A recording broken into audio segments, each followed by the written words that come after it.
Hello दोस्तों।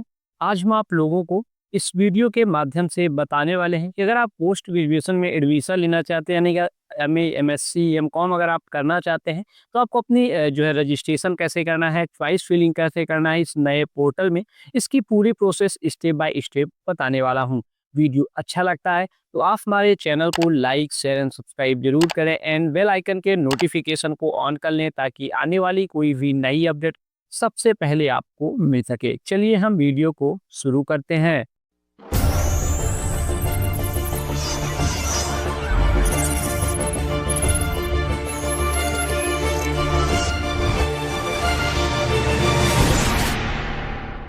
आपको अपने फ़ोन, लैपटॉप या कंप्यूटर में सिंपली एक ब्राउज़र ओपन कर लेना है। देन आपको ब्राउज़र ओपन करने के बाद यहाँ पे आपको सर्च करना है ई-प्रवेश हायर एजुकेशन। जैसे ही आप यहाँ पे सर्च करेंगे सबसे ऊपर आपको ई-प्रवेश की एक लिंक देखने को मिल जाती है। सिंपली आपको ई-प्रवेश वाले ऑप्शन पे क्लिक कर देना है। जैसे ही आप इस पे क्लिक करते हैं आपके सामने कुछ इस तरह का पूरा एक इंटरफेस देखने को मिल जाएगा। साथ में आप स्क्रॉल करके नीचे आएंगे तो आपको कितने स्टेप में पूरे फॉर्म को कंप्लीट करना है। टोटल आपको यहाँ पे 12 स्टेप जो है कंप्लीट होने वाले हैं। यानी कि अगर आपको कॉलेज में एडमिशन लेना है तो टोटल 12 स्टेप अगर आप कंप्लीट कर लेते हैं तो आपका कॉलेज में एडमिशन जो है कंफर्म हो जाता है। अरे अगर इसमें से कोई भी एक प्रोसेस अगर आप छोड़ देते हैं तो आपका कॉलेज में एडमिशन जो है कंफर्म नहीं होता है। चलिए हम बात करने वाले हैं इसमें आपको रजिस्ट्रेशन कैसे करना है। रजिस्ट्रेशन करने के लिए सिंपली आप यहाँ पे साइड में देखेंगे तो आपको यहाँ पे अप्लाई नाउ का ऑप्शन देखने को मिल जाता है। तो सिंपली आपको यहाँ पे अप्लाई नाउ वाले ऑप्शन पे क्लिक करना है। जैसे ही आप यहाँ पे अप्लाई नाउ वाले ऑप्शन पे क्लिक करते हैं एप्लीकेंट रजिस्ट्रेशन का एक पूरा एक फॉर्म जो है ओपन होके आ जाता है। यहाँ पे आपसे पूछा जाता है कि आपकी पात्रता यानी कि आपके पास जो है क्वालिफिकेशन क्या है। जैसे कि हमारे पास स्नातक है, मैंने ऑलरेडी जो है ग्रेजुएशन जो है कंप्लीट कर रखा है। इसके हमें बाद हमें ग्रेजुएशन के बाद हमें स्नातकोत्तर यानी कि हमें जो है पोस्ट ग्रेजुएशन यहाँ पे करना है। तो इसको हम यहाँ पे सेलेक्ट करते हैं। उसके बाद आपसे पूछा जाता है कि आप मध्य प्रदेश के निवासी हैं। अगर आप मध्य प्रदेश से हैं तो आपको यस करना है, नहीं तो आपको सिंपली यहाँ पे नो वाले ऑप्शन पे क्लिक कर देना है। उसके बाद यहाँ से आपकी समग्र आईडी आपकी मांगी जाती है। तो यहाँ पे आपको अपनी समग्र आईडी जो है फिलअप कर देना है। समग्र आईडी फिलअप करने के बाद आपसे जैसे ही आप यहाँ पे साइड में क्लिक करते हैं तो आपको डिटेल जो है फ्रेश होती है। साथ में आपके समग्र में आपका क्या नाम है वो आपको यहाँ पे देखने को मिल जाएगा। उसके बाद यहाँ पे आपसे पूछा जाता है क्या आप मध्य प्रदेश में राज्य में विश्वविद्यालय में किसी भी में विश्वविद्यालय में जो है आपका नामांकन है। अगर है तो यस करना है, नहीं है तो आपको सिंपली यहाँ पे नो कर देना होगा। अगर है तो आपको सिंपली यहाँ पे यस करना है। यस करने के बाद किस यूनिवर्सिटी में है, अगर आप मध्य प्रदेश से पढ़े हुए हैं तो आपको किस यूनिवर्सिटी में आपका जो है एनरोलमेंट है तो आपको यहाँ पे सेलेक्ट करना है। अगर आप में है जिस भी जो भी यूनिवर्सिटी है आपको अपने अकॉर्डिंग अपनी यूनिवर्सिटी यहाँ पे सेलेक्ट करना है। देन आपका जो भी एनरोलमेंट नंबर रहा होगा वो आपको नंबर यहाँ पे जो है फिलअप करना होगा। उसके बाद यहाँ पे आपसे पूछा जाता है कि आपने कब जो है अपना ग्रेजुएशन कंप्लीट किया है, वो डिटेल आपको यहाँ पे फिलअप करना है। उसके बाद नीचे आपको एक कैप्चर कोड देखने को मिल जाता है। सिंपली आपको वो कैप्चर कोड फिलअप करना है। देन आपको यहाँ पे गेट डाटा वाले ऑप्शन पे आप जैसे ही क्लिक करते हैं तो आपका जो डेटा है वो जो एनरोलमेंट नंबर है और अपने जो क्वालिफिकेशन की जो डेट फिलअप की है वो अगर सही होगी तो आपका डिटेल ऑटोमेटिक मैच हो जाएगा। अगर नहीं होगी तो यहाँ पे आपसे बता देगा कि आपका जो डेटा है वो मिलान नहीं हुआ है। आपको अपना सारी डिटेल्स फिलअप करना होगा। उसके बाद आपको नियरेस्ट हेल्थ सेंटर या नियरेस्ट जो भी गवर्नमेंट कॉलेज है उसमें जाके आपको अपने सारे डॉक्यूमेंट वेरीफाई कराने होंगे। उसके बाद ही आप जो है आगे की प्रोसेस जो है कर पाएँगे। आपको सिंपली यहाँ पे ओके वाले ऑप्शन पे क्लिक करना है। देन आपको स्क्रॉल करके नीचे आएँगे तो आपका नाम ऑटोमेटिक आपके समग्र के अकॉर्डिंग यहाँ पे आ जाता है। आपकी जन्म तिथि भी आपको यहाँ पे देखने को मिल जाती है। आप अपने अकॉर्डिंग इसमें जन्म तिथि को थोड़ा आगे पीछे कर सकते हैं। इसमें जो भी आप डिटेल फिलअप करें, आप अपने मार्कशीट के अकॉर्डिंग ही डिटेल फिलअप कर क्योंकि आपका आधार तो बाद में अपडेट किया जा सकता है, लेकिन मार्कशीट को अपडेट कराने में काफ़ी प्रॉब्लम आती है। इसलिए आप जो भी डिटेलें फिलअप करें वो अपने मार्कशीट के अकॉर्डिंग ही आपको फिलअप करना होगा। उसके बाद आपका जो भी कैटेगरी से आप आते हैं, ST, SC, OBC, EWS, general, जिस भी कैटेगरी से आते हैं आपको अपना कैटेगरी यहाँ पे सेलेक्ट करना होगा। उसके बाद आपसे यहाँ पे आपकी ईमेल आईडी पूछी जाती है। जो भी आपकी ईमेल आईडी है आपको यहाँ पे फिलअप करना है। आपका मोबाइल नंबर, आपका समग्र में जो भी नंबर रहा होगा वही ऑटोमेटिक यहाँ पे आ जाता है। आप इसे भी जो है चेंज करना चाहते हैं आसानी से आप इसे हटा के अपना नया नंबर कोई भी यहाँ पे आप फिलअप कर सकते हैं। उसके बाद सिंपली आपको यहाँ पे गेट ओटीपी वाले ऑप्शन पे क्लिक कर देना है। जैसे ही आप यहाँ पे गेट ओटीपी वाले ऑप्शन पे क्लिक करते हैं आपके रजिस्टर्ड मोबाइल नंबर पर एक 4 डिजिट का ओटीपी भेजा जाता है। ओटीपी फिलअप करने के बाद आप जैसे ही सबमिट करते हैं तो आपका रजिस्ट्रेशन जो है सक्सेसफुली कंप्लीट हो जाता है। रजिस्ट्रेशन कंप्लीट होने के बाद आपके मोबाइल नंबर पर एक आईडी और पासवर्ड जो है भेज दिया जाता है। आईडी और पासवर्ड से आपको सिंपली यहाँ पे लॉगिन वाले ऑप्शन पे क्लिक कर देना है। जैसे ही आप यहाँ पे लॉगिन वाले ऑप्शन पे क्लिक करते हैं, यहाँ पे आपको 2 ऑप्शन देखने को मिल जाता है, एक स्टूडेंट, कॉलेज और हेल्प सेंटर। आप अगर स्टूडेंट हैं तो आपको सिंपली यहाँ पे स्टूडेंट वाले ऑप्शन पे क्लिक कर देना है। जैसे ही आप यहाँ पे स्टूडेंट वाले ऑप्शन पे क्लिक करते हैं तो आपको यहाँ पे अपना यूजर नेम और पासवर्ड जो आपको एसएमएस के थ्रू आया है, वही यूजर नेम पासवर्ड आपको यहाँ पे फिलअप करना है। देन आपको यहाँ पे कैप्चर कोड फिलअप करने के बाद साइनिंग वाले ऑप्शन पे क्लिक कर देना है। चलिए यहाँ पे अपना हम यूजर आईडी पासवर्ड जो है सबसे पहले सिलेक्ट कर लेते हैं। जैसे आप यहाँ पे लॉगिन करेंगे, आपके सामने आपकी जो डिटेल है वो आपको यहाँ पे देखने को मिल जाती है। टोटल आपको यहाँ पे 7 स्टेप में आपको पूरा अपना फॉर्म जो है कंप्लीट करना होता है। यहाँ पे आपका नाम आपके समग्र के अकॉर्डिंग ऑटोमेटिक आ जाता है। यहाँ पे आपको अपने मदर का नेम यानी माता का जो भी नाम है आपको अपने मार्कशीट के अकॉर्डिंग यहाँ पे फिलअप करना होगा। उसके बाद अगर आप यहाँ पे फादर का नेम भी चेंज करना चाहते हैं, आपके अगर समग्र आईडी में कुछ और नाम है, मार्कशीट में कुछ और है, तो आप अपने मार्कशीट के अकॉर्डिंग यहाँ पे जो है सही कर सकते हैं। उसके बाद आपसे यहाँ पे आपसे रिलीजन पूछा जाता है, आप किस रिलीजन से आते हैं, आपको अपने अकॉर्डिंग अपना रिलीजन यहाँ पे सेलेक्ट करना है। उसके बाद आपसे यहाँ पे पूछा जाता है आपका ब्लड ग्रुप कौन सा है, आपको अपने अकॉर्डिंग आपको अपना ब्लड ग्रुप यहाँ पे सेलेक्ट करना होगा। उसके बाद आपसे पूछा जाता है आपका मैरिटल स्टेटस, आप मैरिड हैं अनमैरिड है, जो भी आपका है आपको यहाँ पे सेलेक्ट करना होगा। उसके बाद आपसे यहाँ पे पूछा जाता है आपका व्हाट्सअप नंबर, जो भी आपका अगर व्हाट्सअप नंबर है वो आपको अपना व्हाट्सअप नंबर यहाँ पे फिलअप करना है। अगर आपका दोनों नंबर सेम है तो आपको यहाँ पे वही नंबर जो है फिलअप करना होगा। उसके बाद आपसे यहाँ पे पूछा जाता है कि आपकी नेशनलिटी क्या है, जैसे कि हमारा इंडियन है तो यहाँ पे हम इंडियन जो है सेलेक्ट कर लेते हैं। उसके बाद आपको यहाँ पे अपना जो भी आपका एड्रेस है आपको अपना पूरा एड्रेस यहाँ पे फिलअप करना है। एड्रेस फिलअप करने के बाद आपका जो भी स्टेट से आप आते हैं, जिस भी स्टेट से आते हैं, आपको अपना स्टेट यहाँ पे सेलेक्ट करना होगा। उसके बाद आप किस जिले से आते हैं, आपको अपना जिला यहाँ पे सेलेक्ट करना है। देन आपकी सिटी क्या है, आपको अपनी सिटी यहाँ पे सेलेक्ट करना है। उसके बाद आपका area pin code automatic fill up होके आ जाता है। अगर आपका एरिया पिन कोड नहीं आता है तो आप यहाँ पे मैनुअल ही जो है फिलअप कर सकते हैं। अगर आपका करंट एड्रेस और परमानेंट एड्रेस दोनों सेम है तो आपको सिंपली चेक बॉक्स वाले ऑप्शन पे क्लिक करेंगे तो दोनों एड्रेस ऑटोमेटिक यहाँ पे फिलअप होके आ जाता है। उसके बाद यहाँ पे आपसे पूछा जाता है कि आप वैकल्पिक कोई और भी नंबर माता पिता अभिभावक का अगर देना चाहते हैं तो यहाँ पे आप फिलअप कर सकते हैं। अगर आपके पास कोई अदर नंबर नहीं है तो यहाँ पे आपको सिंपली से ब्लैंक ही छोड़ देना है। उसके बाद सिंपली आपको यहाँ पे सेव एंड नेक्स्ट वाले ऑप्शन पे क्लिक कर देना है। अपनी पूरी डिटेल जो है फिलअप करनी होगी, यानी कि आपके क्वालिफिकेशन की। जैसे कि हम पोस्ट ग्रेजुएशन में एडमिशन ले रहे हैं तो यहाँ पे आपसे पूछा जाता है कि आपका लास्ट सेमेस्टर का जो रिजल्ट है वो वेटिंग है, तो सिंपली आपको यहाँ पे चेक बॉक्स वाले ऑप्शन पे क्लिक कर देना है कि हाँ मेरा जो लास्ट ईयर का जो रिजल्ट है वो वेटिंग है। अगर आपका सभी रिजल्ट जो है आ चुके हैं तो इसे आपको ऐसे ही छोड़ देना है। उसके बाद आपसे यहाँ पे पूछा जाता है अंतिम सेमेस्टर वर्ष आपने जो है आपका लास्ट जो था वो क्या था, 4 सेमेस्टर का था, 6 सेमेस्टर का, तो जो भी आपका ग्रेजुएशन रहा हो, जैसे कि हमारा 4 सेमेस्टर का था, चारों सेमेस्टर का जो रिजल्ट है वो आ चुका है, तो यहाँ पे आपको अंतिम जो भी आपका सेमेस्टर रहा हो आपको यहाँ पे फिलअप करना है।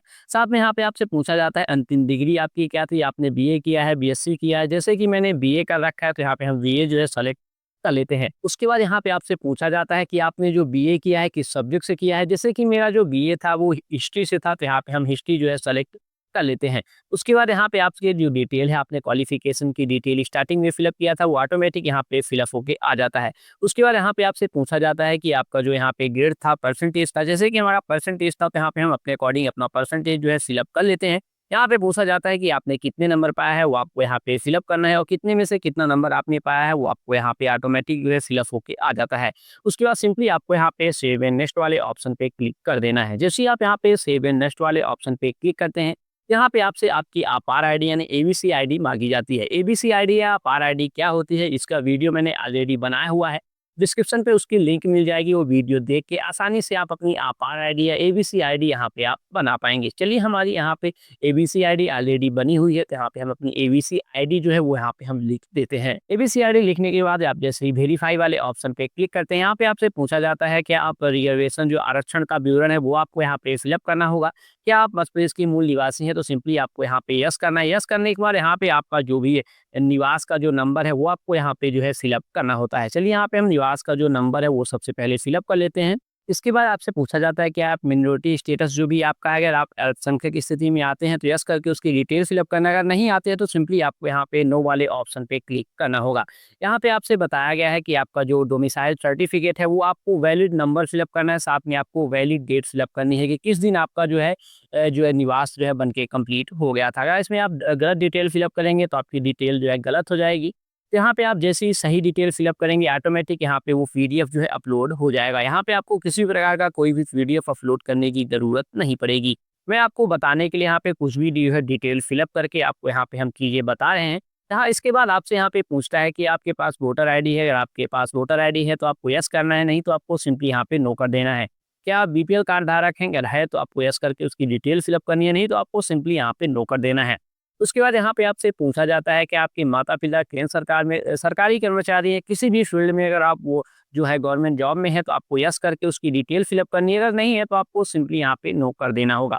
उसके बाद अगर आप एसटी, एससी, ओबीसी कैटेगरी से आते हैं तो आपको अपने यहाँ पे एमपी टास्क आईडी बनानी होगी। एमपी टास्क की आईडी कैसे बनानी है इसका वीडियो मैंने ऑलरेडी अपने चैनल में बनाया हुआ है। वो वीडियो देख के आसानी से आप अपनी एमपी टास्क की प्रोफाइल जो है बना सकते हैं। उसके बाद आपसे यहाँ पे एनुअल इनकम पूछी जाती है, जो भी आपके इनकम सर्टिफिकेट में आपका एनुअल इनकम होगा यानी आपके फादर्स का, वो आपको यहाँ पे एनुअल इनकम जो है फिलअप करना होगा। उसके बाद यहाँ पे पूछा जाता है कि आप जम्मू और कश्मीर से हैं या है तो आपको यस करना है, नहीं तो सिंपली आपको नो कर देना है।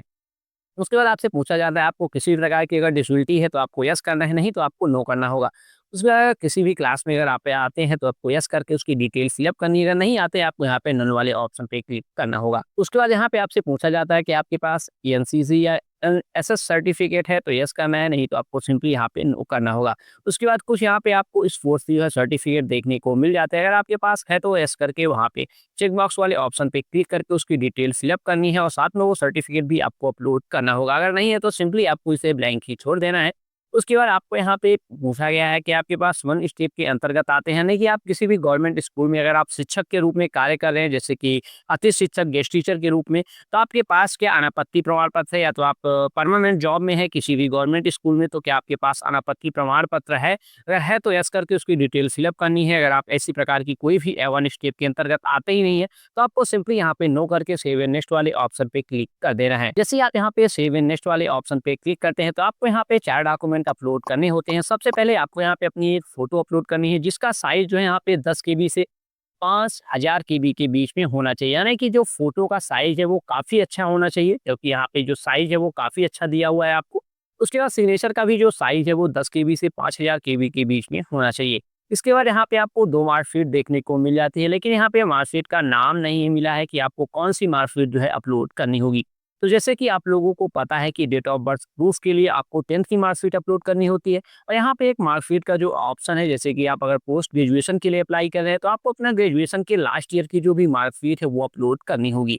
दोनों का जो फॉर्मेट है वो जेपीजी में फॉर्मेट में है। तो इसके लिए जैसे कि अगर आपके पास जो है लास्ट ईयर का यानी कि लास्ट सेमेस्टर का जो रिजल्ट है, अगर वेटिंग है, सपोज दैट आपका जो ग्रेजुएशन आपने किया है वो 2 साल कंप्लीट हो चुका है, लेकिन थर्ड ईयर का जो आपने एग्जाम दिया उसका रिजल्ट अभी नहीं आया है, तो यहाँ पे आपको फर्स्ट ईयर और सेकंड ईयर दोनों की मार्कशीट एक के ऊपर एक जो है एक ही पेज में जो है क्रॉप करके इसमें यहाँ पे जो है अपलोड करनी होती है। कोई एक मार्कशीट आप यहाँ पे अपलोड नहीं कर सकते, यहाँ पे आपको फर्स्ट ईयर और सेकंड ईयर दोनों की मार्कशीट जो है अपलोड करनी है। अपलोड करने के बाद सिंपली आपको यहाँ पे सेव एंड नेक्स्ट वाले ऑप्शन पे क्लिक कर देना है। जैसे ही आप यहाँ पे सेव एंड नेक्स्ट वाले ऑप्शन पे क्लिक करते हैं, यहाँ पे आपको चॉइस फिलिंग करनी होती थी। पहले क्या होता था, आपको रजिस्ट्रेशन अलग करना है, रजिस्ट्रेशन के बाद आपको चॉइस फिलिंग करनी होती थी, लेकिन इस बार रजिस्ट्रेशन के साथ साथ ही आपको यहाँ पे पूरी चॉइस फिलिंग की प्रोसेस देखने को मिल जाती है। जैसे कि मैंने बीए किया हुआ है तो हमको यहाँ पे एमए का कोर्स ऑटोमेटिक सेलेक्ट होके आ जाता था। पहले क्या है कि मैंने अगर बीए किया हुआ है तो हम बीए के बाद भी जो है एमए, एमएससी, एमकॉम कुछ भी कर सकते थे। लेकिन इस बार क्या है कि अगर आपने बीए किया है तो आप एमए कर सकते हैं, अगर आपने बीएससी किया है तो आप एमएससी कर सकते हैं, अगर आपने बीकॉम किया है तो एमकॉम कर सकते हैं। अब ऐसा नहीं है कि आप बीए किए हैं तो आप एमकॉम या एमएससी नहीं कर सकते। यहाँ पे आपको पहले ही देखने को मिल जाता है कि कोर्स जो है ऑटोमेटिक सेलेक्ट होके आ जाता है, जो आपने पहले सेलेक्ट किया था कि आपने कौन-सा कोर्स किया है। जैसे कि मैंने सेलेक्ट किया था, आपने पहले भी वीडियो में देखा है कि मैंने बीए सेलेक्ट किया था कि मैंने बीए जो है हिस्ट्री से कर रखा है। उसके बाद यहाँ पे आपको यूनिवर्सिटी पूछी जाती है, आप किस यूनिवर्सिटी से जो है आपने कंप्लीट किया है, यानी कि किस यूनिवर्सिटी में आप एडमिशन लेना चाहते हैं। तो आपको यहाँ पे यूनिवर्सिटी सेलेक्ट करना है। यूनिवर्सिटी के बाद आपसे पूछा जाता है कॉलेज का टाइप कैसा चाहिए। कॉलेज हमको गवर्नमेंट चाहिए, तो यहाँ पे गवर्नमेंट जो है ऑटोमेटिक सेलेक्ट होके आ जाता है। यहाँ पे अगर आप प्राइवेट चाहते हैं तो प्राइवेट भी आप यहाँ पे सेलेक्ट कर सकते हैं। उसके बाद आपसे यहाँ पे आपका डिस्ट्रिक्ट पूछा जाता है, जो भी आपका डिस्ट्रिक्ट है आपको अपने अकॉर्डिंग यहाँ पे अपना डिस्ट्रिक्ट जो है सेलेक्ट करना होता है। चलिए यहाँ पे अपना हम डिस्ट्रिक्ट जो है सेलेक्ट करते हैं। उसके बाद सिंपली आपको यहाँ पे सर्च वाले ऑप्शन पे क्लिक कर देना है। जैसे ही आप यहाँ पे सर्च वाले ऑप्शन पे क्लिक करते हैं तो आपके डिस्ट्रिक्ट में कौन कौन सा कोर्स जो है अवेलेबल है और किस कॉलेज में है वो डिटेल आपको यहाँ पे देखने को मिल जाती है। लेकिन अभी क्या है, कुछ कॉलेज जो है इसमें नहीं शो हो रहे हैं, या कुछ कॉलेजों में जो है वो कोर्स आपको नहीं शो हो रहा है। तो आपको यहीं पे वो चीज़ें रोक देनी है, ये नहीं कि आपको अभी जो है सारा एक साथ ही कंप्लीट कर लेना है। इसकी डेट जो है लास्ट आपको 30 मई की है, तो आप अपने यहाँ पे आधा रजिस्ट्रेशन जो है कंप्लीट करके रख ले। आप इसमें बीच-बीच में जो है डिटेलें चेक करते रहें कि वो कॉलेज आई कि नहीं आई, वो कोर्स आया कि नहीं आया, क्योंकि इसमें काफ़ी जो है बदलाव होने वाला है। पोर्टल नया है इसलिए काफ़ी चेंजेस भी आपको इसमें देखने को मिल जाते हैं। लेकिन अभी इसमें कुछ चेंजेस होगा, जैसे कि मैंने डिस्ट्रिक्ट में सेलेक्ट किया, केवल एक कॉलेज आई है, जो डिस्ट्रिक्ट से जो है एमए कराती है, केवल एक कॉलेज है। तो यहाँ पे आपको कॉलेज अगर बहुत सी दिख रही है, तो आपको अपने अकॉर्डिंग जो भी कॉलेज सेलेक्ट करना होगा, तो आपको सिंपली यहाँ पे ऐड वाले ऑप्शन पे क्लिक करना है। जैसे ही आप यहाँ पे ऐड वाले ऑप्शन पे क्लिक करेंगे, आपकी कॉलेज ऑटोमेटिक सेलेक्ट होके आ जाती है। अगर आप किसी कारण से इस कॉलेज को हटाना चाहते हैं कि आपने गलती से इसे सेलेक्ट कर लिया है, तो आपको सिंपली यहाँ पे डिलीट वाले ऑप्शन पे क्लिक करेंगे, तो ऑटोमेटिक जो है ये चीज़ यहाँ से डिलीट हो जाएगी। उसके बाद आप अपने अकॉर्डिंग जितने भी कॉलेज जो है सेलेक्ट करना चाहते हैं, वो आप यहाँ आसानी से जो सेलेक्ट कर सकते हैं। आप मैक्सिमम जो है 10 कॉलेज यहाँ पे सेलेक्ट कर सकते हैं। उसके बाद सिंपली आपको यहाँ पे सेव एंड नेक्स्ट वाले ऑप्शन पे क्लिक कर देना है।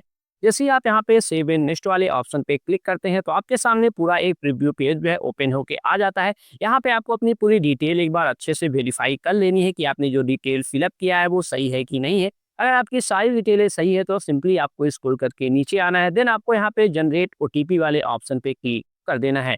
जैसे ही आप यहाँ पे जनरेट ओटीपी वाले ऑप्शन पे क्लिक करते हैं, आपके रजिस्टर्ड मोबाइल नंबर पर एक ओटीपी भेज दिया जाता है। वो ओटीपी आपको यहाँ पे सिंपली फिलअप करना है। देन उसके बाद आपको वेरीफाई एंड लॉक वाले ऑप्शन पे क्लिक कर देना है। जैसे ही आप यहाँ पे वेरीफाई वाले ऑप्शन एंड लॉक वाले ऑप्शन पे क्लिक करते हैं, आपके सामने पूरा एक पेमेंट पेज जो है ओपन होके आ जाता है।